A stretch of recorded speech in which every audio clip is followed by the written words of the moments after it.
कांग्रेस की आंखें बंद थी। ये बेईमानी नहीं कि एक आवाज नहीं निकली।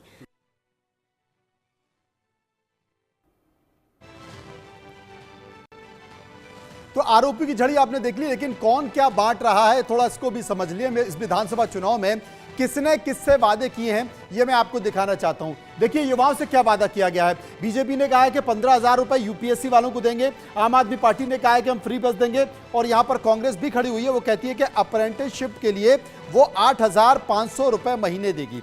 ये बात हुई छात्रों से वादा करने की, यानी कि उनको पैसे देने की। अब महिलाओं से क्या वादा किया गया है। बीजेपी ने कहा है कि हम 2,500 रुपए देंगे और आम आदमी पार्टी ने कहा 2,100 रुपए देंगे। कांग्रेस ने क्या कहा है, हम भी 2,500 देंगे। ये जो लाडली बहिना योजना चल रही है, मैया योजना चल रही है कई राज्यों में, वो महिलाओं से जो वादा किया गया, ये योजना बहुत कारगर है, बहुत कारगर योजना है। अब एक और वादा किया गया है बुजुर्गों से। बीजेपी ने कहा 3,000 रुपए हम पेंशन के तौर पर देंगे। आम आदमी पार्टी ने कहा संजीवनी योजना के तहत हम मुफ्त इलाज करेंगे। और कांग्रेस ने क्या कहा है, कांग्रेस ने कहा है कि फिलहाल कोई ऐसा ऐलान करने का हमारा मूड नहीं है।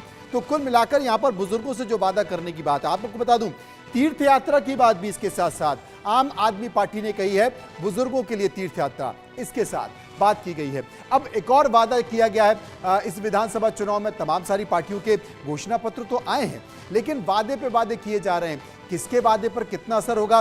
दिल्ली में बीजेपी के वादे सुन लीजिए। दिल्ली में बीजेपी के वादे क्या है। संकल्प पत्र पार्ट 1, उसमें क्या कहा गया, गरीबों को 500 रुपए में एलपीजी सिलेंडर। पार्ट 2, एससी के छात्रों को हर महीने 1,000 रुपए। वहीं तीसरा संकल्प भी, मजदूरों को 10,000 रुपए की मदद दी जाएगी। ये तमाम सारी घोषणा है। असल में सारे संकल्प पत्र की जो चीजें हैं वो यहां पर करने की कोशिश की गई है और उसी के भरोसे।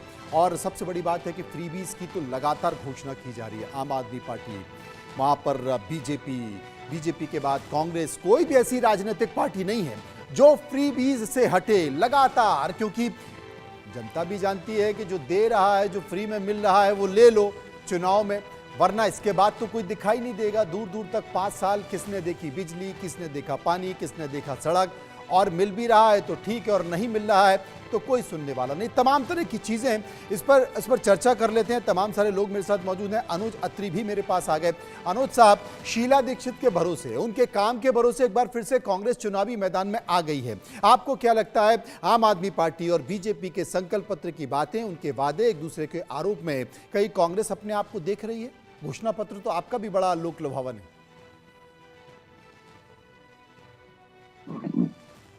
अत्रे जी, आवाज आ रही है? मुझे सुन पा रहे हैं आप लोग? जी, आपकी आवाज आ रही है, बताएं। मेरी आ रही है, आवाज आ रही है? बिल्कुल आपकी आवाज आ रही है। मेरा सवाल आपको मिला? जी, मेरा सवाल आपको मिला? सवाल आपका सुन नहीं पा रहा था। जी, मेरा सवाल यही है कि आम आदमी पार्टी और बीजेपी की अपनी अपनी बातें हैं, अपने वादे हैं और अपने आरोप प्रत्यारोप के दौर हैं, लेकिन इस बीच शीला दीक्षित के काम के भरोसे कांग्रेस अपने आप को इन दोनों पार्टियों के बीच कहीं पाती हुई दिखाई दे रही। देखिए, बहुत ही मुझे लगता है सरासर एक गलत नैरेटिव बनाने का प्रयास किया जा रहा है।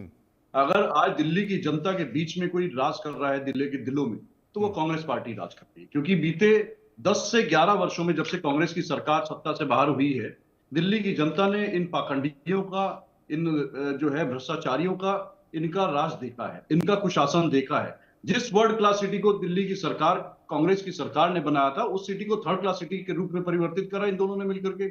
आम आदमी पार्टी ने दिल्ली में और भारतीय जनता पार्टी ने केंद्र में, और 15 साल के इनके नगर निगम के कुशासन से। तो दिल्ली की जनता आज जब हमारे कैंडिडेट जो न्याय योद्धा बनकर के 70 के 70 विधानसभाओं में जब जाते हैं, अपना प्रचार करने जाते हैं, जनता के बीच में जाते हैं, तो दिल्ली की जनता याद कर रही है उस विकास को।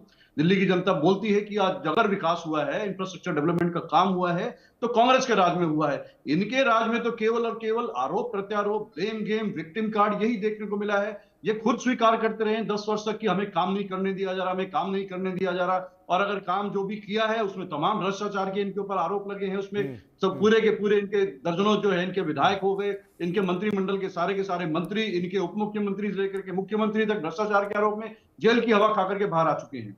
तो ये या तो भ्रष्टाचार करते रहे या इन्होंने स्वीकार किया कुछ नहीं किया है। अगर कभी कांग्रेस की सरकार के समय आपने नहीं सुना होगा, हाँ, झूठे आरोप दिल्ली की जनता ने जरूर सुने।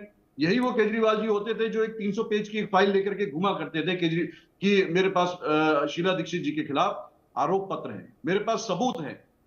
ना तो उन्होंने तब पेश किया, आज तक कोई शिकायत की, और 11 साल हो गए मुख्यमंत्री रहते हुए, आज तक एक शिकायत नहीं की, एक कोई आरोप नहीं लगाया। तो स्पष्ट होता है कि झूठे आरोप लगाना और भाग जाना ये इनकी शैली है।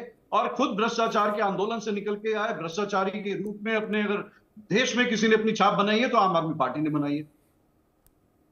ये बड़ी बात यहां पर की जा रही है। रास बिहारी मेरे साथ मौजूद है। रास बिहारी साहब,